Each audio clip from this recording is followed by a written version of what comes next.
ძვირფასო ბავშვებო, მსოფლიო მოგზაურებსა და მათ აღმოჩენებს ბუნების გაკვეთილზე საკმაოდ დიდი დრო დაუთმეთ. დღეს ჩვენ წავიკითხავთ მხატვრულ ნაწარმოებს, რომელიც ერთ დროს საბავშვო ჟურნალ ჯეჯელში გამოქვეყნდა და დღეს ის თქვენ სახელმძღვანელოში, ქართული ლიტერატურის სახელმძღვანელოშია მოცემული. შევიტყობთ იმ წინააღმდეგობებისა და განსაცდელების შესახებ, რომელიც უდიდეს მოგზაურს ქრისტეფორ კოლუმბს შეხვდა თავის ცხოვრების ურთულეს გზებზე.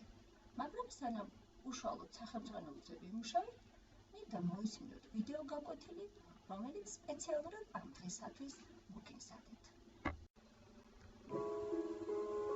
ქრისტეფორ კოლუმბი. იგი ღვთისმრჩეულად თვლიდა თავს და ფიქრობდა, რომ მოწოდებული იყო ოქროს მაძიებლად, რათა დედამიწის ყველა ერი მოექცია ქრისტეს რჯულზე. მიუხედავად იმისა, რომ ამერიკის კონტინენტს კოლუმბამდე 1000 წლით ადრე სტუმრობდნენ, ამ მიწების კოლონიზაცია დაიწყო მხოლოდ მას შემდეგ, რაც ქრისტეფორ კოლუმბმა გახსნა ახალი სამყარო ევროპელებისათვის.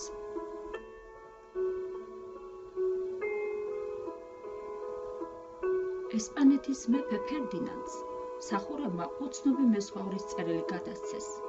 წერილში ვიღაც კაპიტანი კოლუმბი მეფეს თავაზობდა გემების მოკლე გზით წაყვანას ინდოეთისაკენ. თანაც გემები იმოძრავებდნენ არა აღმოსავლეთის, არამედ დასავლეთის მიმართულებით.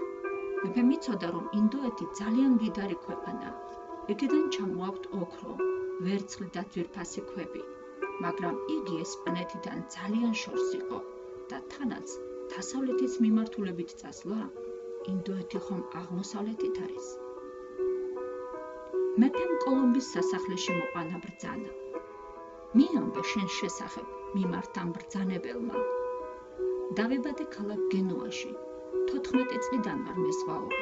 შემოვლილი მაქვს ჩვენთვის ნაცნობი ყველა ზღვა. შენ ამტკიცებ, რომ ინდოეთში დასავლეთის გზით შეიძლება მოხვედრა. დიახ, ხელმწიფე, მე ვნახე ძველი რუკა, სადაც აღნიშნულია, რომ ევროპისა და აზიას შორის არის ოკეანე. ძალიან საინტერესოა, რამდენი გემია ამისთვის საჭირო. 3 თქვენ უდიდებულესობა და ბევრი მოსვაური. ჩვენ ხომ პირველად მივდივართ ამ გზაზე. კოლუმბი შინბედნიერი დაბრუნდა, მაგრამ სანამ ესპანეთის მეფე თავის პირობას შეასრულებდა, 7 წელმა განვლო.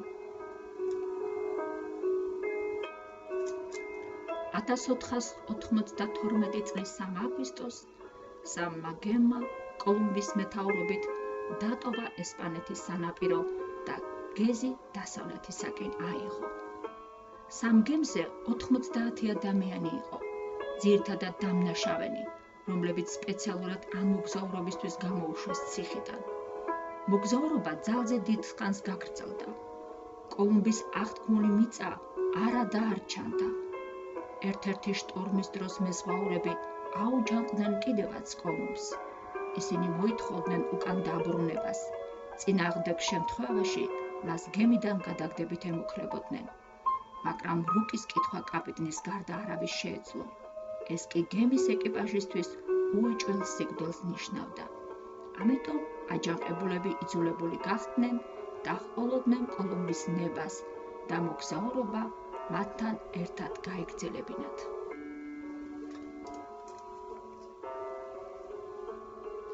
და აი, მოგზაურობის 73 დღეს, 12 ოქტომბერს გამოჩნდა მიწა. მალე კოლუმბი მიუახლოვდა კუბისა და ჰაიტის სანაპიროებს. ეს სახელები ამ კუნძულებს ცხადია მოგვიანებით შეარქვეს. კოლუმბმა ჯერ კიდევ არ იცოდა რა აღმოაჩინა. მას მიაჩნდა, რომ მიაღწია აზიის კონტინენტს, სადღაც იაპონიასთან იმყოფებოდა. მამაცმა კაპიტანმა ასეც მოახსენა ესპანეთის მეფეს, როდესაც ამ მოგზაურობის შემდეგ ესპანეთში დაბრუნდა.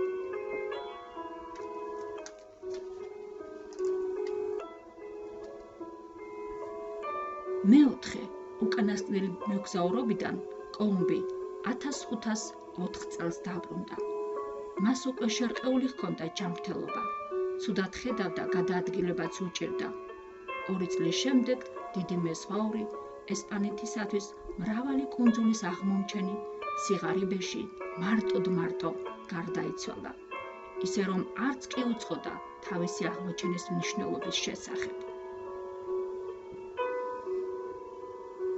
1 წლის შემდეგ იტალიელმა მეზღვაურმა ამერიკო ვესპუჩიმ მიაღწია ამერიკის ნაპირებს და მას ახალი ქვეყანა უწოდა. მის პატივსაცემად ამ კონტინენტს ამერიკა დაარქვეს.